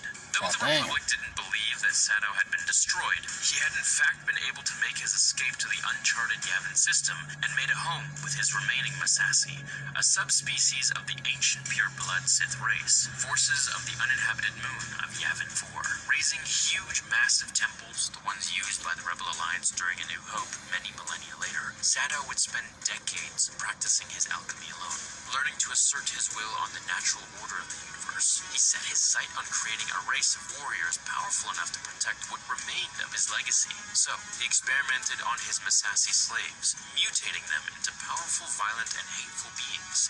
He also turned a space slug that had attached itself to his ship into a giant monster that could swallow a Jedi in one bite, the colossal Sith worm, which for centuries lived deep under Sato's temples. However, Sato soon faced a revolt. A tribe of Massassi, who had managed to escape his horrifying experiments, resented his terrible rule and attacked his temples, fighting through his twisted mutations and defenses until confronting the Dark Lord face to face. Sato commended them on their bravery, then unleashed hundreds of his mutated mindless Massassi on them. He took them captive and subjected them to the very same experiments. After further decades diving deeper and deeper into Sith alchemy, Sato decided to place himself into suspended animation, vowing not to re-emerge until a new apprentice had risen, to take the Sith back into a new golden age. About 600 years later, that day came, when he was awoken by a fallen Jedi named Freedon Nad, and I will be covering him in full in another video. Believing Nad to be the apprentice he was looking for, Sato taught him his Sith secrets, which Nad would then use later to turn on Sato and kill the Dark Lord. Though long dead, Naga Sato's legacy would live on. His attack on the Republic and daring escape would inspire subsequent generations of Sith, including the future Dark Lord of the Sith, Exar Kun, and even later, Darth Sidious, who found an ancient holocron containing records of Sato's Sith alchemy secrets, a knowledge which Sidious would guard with his life. Thanks everyone for watching this long video on some Star Wars Ancient Legends lore. If you enjoyed this type of video, I got tons of other characters I'd like to cover in full. The videos are a little... See, the Sith is actually us. The Republic is the Archonic Matrix. We had the Empire. The Empire was called the Mu Empire. They brought in their Republic, which y'all now know as the United Nations. You see what I'm saying? Different corporations that they place all across the planet to lock us down. You see what I'm saying? And suppress us. So this is what you got going on here with these motherfuckers. They on our land, on our planet, unlawfully fucking shit up. You see what I'm saying? So yeah. So now let's continue here. Let's continue. Where was I? We covered the black dot. The Anti-Christos is all your demonic gangsters forces inside you that are geared and ready for war. Anti-Christos is supreme melanin consciousness as a whole. And you achieve this through endarkenment. What is endarkenment? Endarkenment is the state of consciousness you achieve when you are fully in tune with your melanin energy. You see what I'm saying? That chaos energy. Melanin monsters will soon rise and destroy all of this system during the Great Astral War, also known as the Great Infinity War. You see what I'm saying? So now, there's another video game out called Darkborn, where you play as the monster, and the monster is supposed to take out these Viking warriors, archons, and rise to power. You see what I'm saying? Rise to power. So yeah, and he's guided by a feminine consciousness, which is Sophia, to do this, which I thought was real dope. But guess what? They canceled the game. I wonder why. See what I'm saying? I wonder why. They don't want you tapping in to these powers. You see what I'm saying? They don't want you tapping in because when you tap in, you fuck some shit up. So yeah, so definitely they don't want you tapping into their inner death note here. The inner death note. What they tell you that these Shinigami in this death note, as I was stating earlier, they ask how powerful is the death note? How powerful is it? Let's find out. Let's find out. Let's see how powerful that motherfucker is real quick. And then we'll wrap this up. And I'm gonna tell y'all how to awaken y'all melanin monster, then we'll wrap it up. How about that? Get the money forces.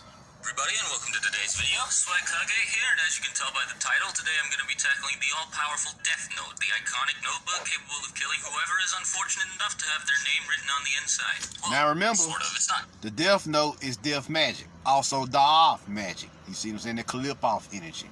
Remember that. You see what I'm saying? When you fucking with the dark side, you're melanin. You know, you don't know the power of the dark side, you're melanin. You see what I'm saying? You don't know the power of your melanin. So let's continue here. Quite that powerful. As you can also infer from the title, I'm going to be discussing how powerful the notebook is despite its many limitations, or in other words, how much somebody could accomplish with it. Whether you know it or not, the Death Note has a lot of rules and restrictions, 66 pages of them to be precise, so I might have my hands a bit full here. So, before I dive too deeply into this, let's go ahead and discuss the notebook's main use and main set of rules. The Death Note is a tool used by Shinigami, gods of death, to kill humans for, well, no one knows. Now, okay, granted, that doesn't mean Shinigami kill people. They kill humans because they're the demonic forces, and they are charged with the destruction of this matrix, like the aliens in Independence Day, and any other motherfucker who come in and seemingly wants to destroy this human race. Why they want to destroy humanity so fucking bad? Because humanity, as you know, is an unlawful system, and it's looked down upon by the rest of society, because of the corruption and the fuckery that these archons have created on our plane. Let us continue here. For absolutely no reason. They have their reasons for doing it. Gods of death are compelled to kill humans because doing so adds years onto their lifespan. The more people a Shinigami kills, the longer that Shinigami is allowed to live.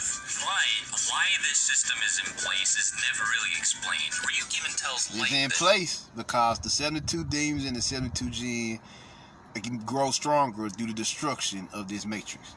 The stronger the matrix, the more the matrix fall, the stronger they get. That's why it's important for you to tap into them. No one even knows why Shinigami exist. Listen, empty lives. And the only reason we still take human lives. Absolutely no reason. They have their reasons for doing it. Gods of death are compelled to kill humans because doing so adds years onto their lifespan. The more people a Shinigami kills, the longer that Shinigami is allowed to live. But why this system is in place is never really explained. Ryuk even tells Light that no one even knows why Shinigami exist. The Shinigami realm is slowly rotting. We lead meaningless and empty lives. And the only reason we still take human lives is because we're afraid to die ourselves. The truth of the matter is that we no longer even know why we exist. In fact, I doubt there's any reason for our existence at all. So there's not much I can do to tell you what higher purpose the gods of death serve in the grand scheme of things. Now, when talking about the power of the Death Note, the most important thing to take away from what I just said is the fact that the Shinigami use the Death Note to kill humans. As in, like, only humans. As a matter of fact, the first rule written in the Death Note clearly states the human whose name is written in this notebook shall die, which means that the notebook does not affect non-humans if the notebook's rules are taken at face value. Now, this is meant to imply that the Death Note will not work on animals, Shinigami, and, I guess, plants. But, of course, it also means that the Death Note won't have any effect on other non-humans, which includes people like Saiyans, Kryptonians, etc. See, the whole humans-only thing is usually a really big point of focus when people are discussing who the Death Note could kill, because one question a lot of people understandably want answered is, could the Death Note kill Goku? Could it kill Superman? And, well, if we just take the rules of the Death Note at face value, then that means that an owner of the notebook like Light Yagami wouldn't be able to kill Goku, Superman, Mr. Krabs, Sonic the Hedgehog, Godzilla, etc. But on the other hand, he would have no problem killing characters like the Flash, Saitama the Hulk, Sasuke Uchiha, Walter White, Kratos, etc. But there wouldn't be much of a video if I took everything the Death Note said at face value, since there is quite a bit of gray area here. So, before I proceed, let's explore that gray area. Now, quick disclaimer, so nobody gets triggered in the comments. This is all conjecture. I'm not presenting any of this as fact. So, first of all, it is possible that the Death Note is capable of killing non-humans. Now, Shinigami and animals are out of the question, like I said before, but it is isn't too far-fetched to say that the Death Note could affect humanoids. Well, it would be nothing more than speculation. It's at least speculation with a basis, since it's very possible Ryuk only decided to specify humans in the Notebook's rules because it would be the easiest way to clarify that gods of death and animals are immune to the Notebook's effects. Since Death Note takes place in a universe where there are no Kryptonians, no Saiyans, etc., it's possible that the Notebook may affect all humanoids whose names are recorded inside.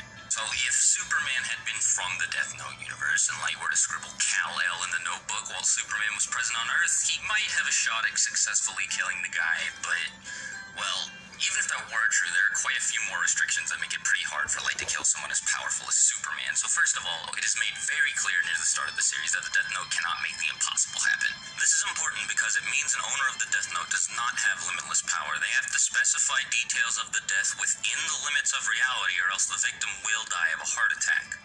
But what about characters who might be immune to a heart attack? Like Kakuzu from Naruto, for example. He has 5 hearts, and 4 of them are able to fly all over the place, like, independent of his body, shooting lightning and fire and stuff. It's not too much of a stretch to say that the Death Note wouldn't affect all 4 of Kakuzu's extra hearts, so I'm not too sure what had happened there. Then there are characters like NL from One Piece, a guy who can restart his own heart even if it stops, so if he gets a heart attack, what happens then? And with Superman, is it even possible for him to die of a heart attack? So, again, what happens then? Now, I guess writing suicide as the cause of death for a lot of these people would fix that issue, but, well, then there's another issue. Quite a few others, actually. Now, this is never stated anywhere, but I think it's very fair to assume that just based off of the nature of the Death Note and things like it, the Notebook won't have any effect on anybody or anything more powerful than the force that powers it. And while the scope of the Death Note's power isn't known, somebody ridiculously strong like the one above all is probably out of the question. Anyone over the age of 124 is also immune to death by a Death Note, meaning someone like Kakuzu would survive even if suicide was written as the cause of death. And on the note of age, the Death Note also specifies that humans under the age of 780 days are immune to its effects as well, meaning that a Death Note user wouldn't be able to kill Stewie Griffin either. Another issue with this whole ordeal is that since I'm talking a lot about other fictional universes here, I have to address the fact that the Death Note universe doesn't have an afterlife. There's no heaven or hell, just Mu or nothingness. So in the case of someone like Kratos being killed by the Death Note, They call it Mu or nothingness. Nothingness is the realm of melanin. You see what I'm saying? It's just a code word for the realm of nothingness. I mean, yeah, that's just a code word for the realm of melanin. Why do they call it that?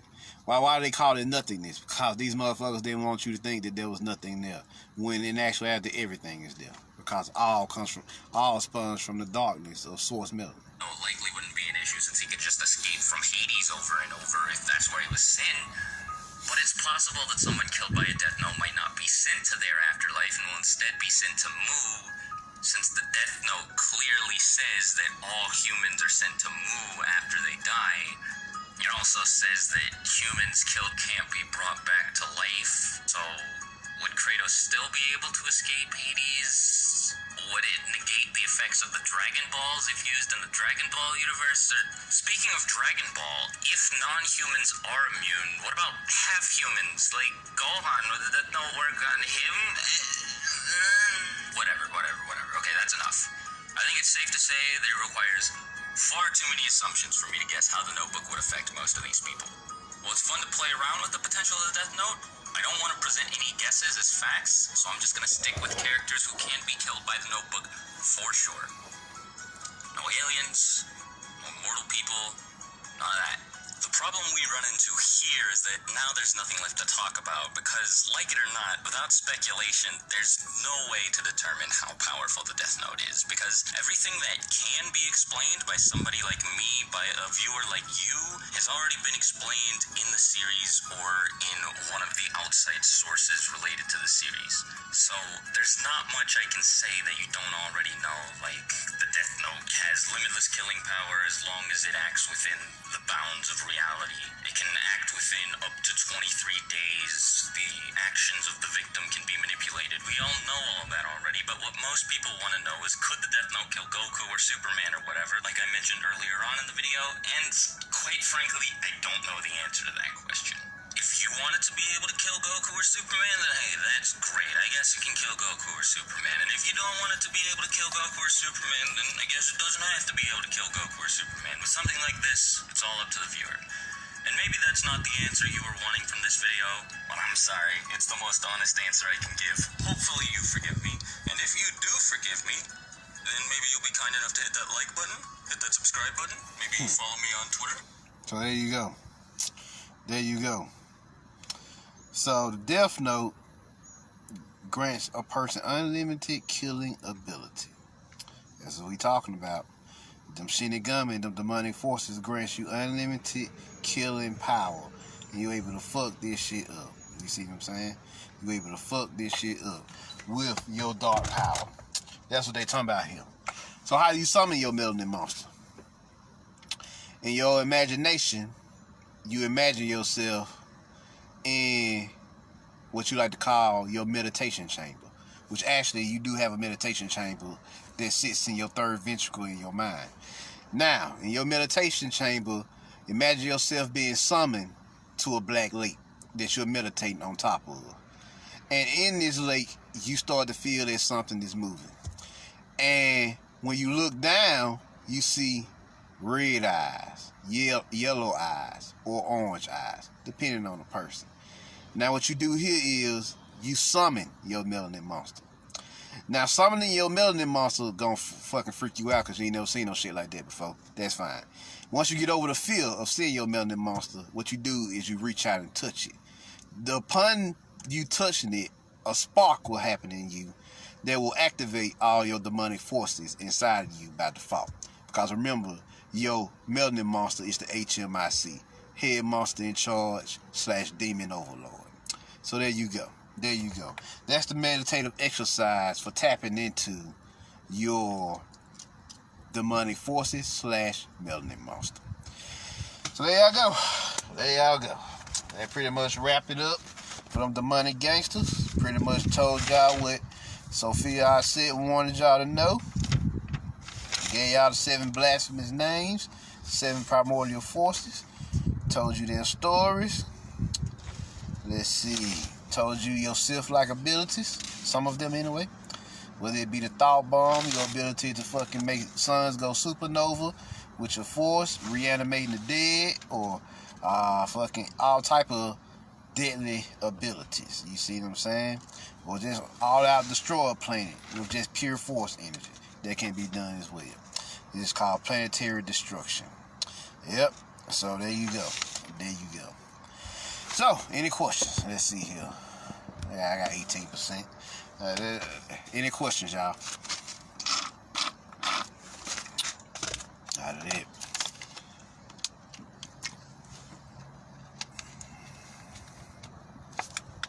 Any questions?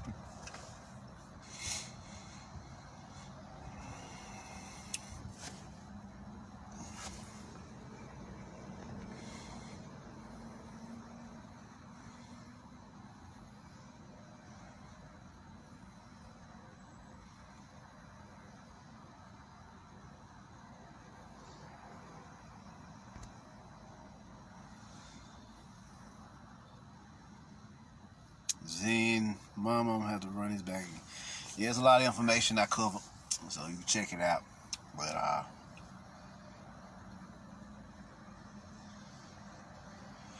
Sade, what's that saying now?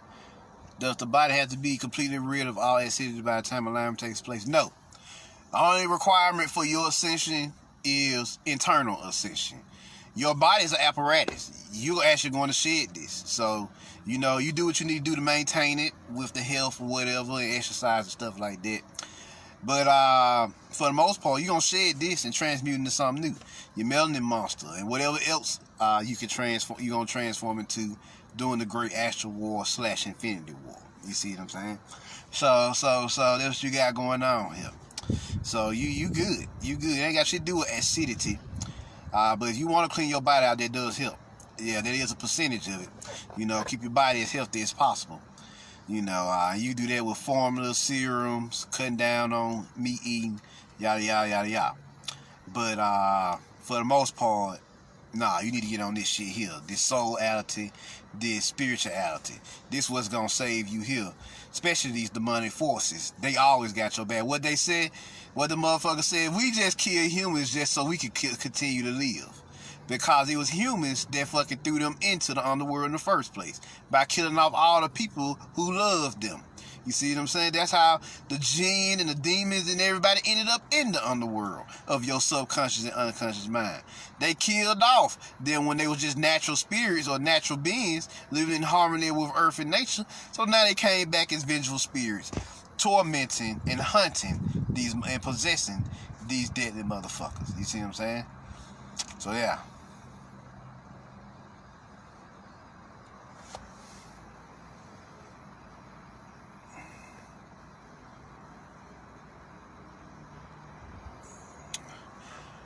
Matthew, what's my thoughts on Rudra? Rudra. It sounds familiar. It sounds like a Hindu goddess or a god. I just don't remember which one it is. You had to refresh my memory on that one. Let's see.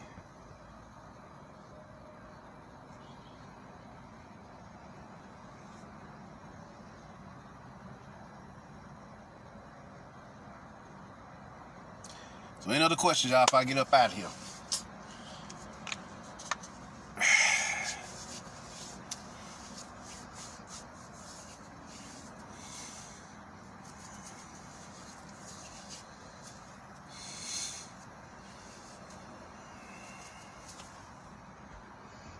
Any more questions?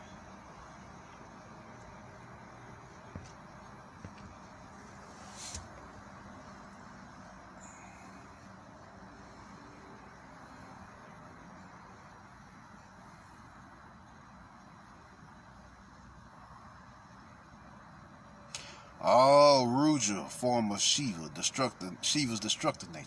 Now I know Shiva's destructive nature as him as Nataraja. I don't really know too much about Rudra. I know it as Nataraja. Nataraja was actually the Hindu goddess who actually holds the black flame in his hand, and the black flame of destruction in his hand. Once he tosses it on the earth, all this shit will be smoldered in the darkening or the dark forces. You see what I'm saying? That's what Nataraja do. And it was actually an assassin cult that worshiped Nataraja, Hades, and all them. You see what I'm saying? A lot of your input about mushrooms and other psychedelics to further tap in. When taking mushrooms and stuff like that, make sure you by yourself. Do not be around people, because you start to tap into their energy fields, and whatever baggages they have can actually latch on to you. Number one. Number two, meditate before you take shrooms to clear your head and mind, so you can banish all the chaos and frustration of the day. And number three, when you fucking take shrooms, know that you're entering the altered state of consciousness. And while that chemical is in your system, you're going to be in that altered state of consciousness for a while. So know that as well. And while you're in that altered state of consciousness, you're going to take a shamanic journey all across the cosmos, interdimension, across all types of dimensions and everything. So yeah. And know that once you come back, you'll be able to access all those dimensions at will. So yeah. So there you go. Brian, doing your shadow work first helps tremendously with tapping into your meditative exercise. True. Yeah, clearing up all your baggage, your traumas, your blockages. You know, all the other shit. You know, that's keeping you locked down here. So yeah. But with that being said, I think I'm gonna get up out of here. Mama Jones, y'all put the word out, share this with your friends. You want to check out my other occult lectures, holler at me at the Melanin Order on YouTube. And if you want to donate, you may Cashapp me, mcjnetwork, my bad. And I'm out. Peace.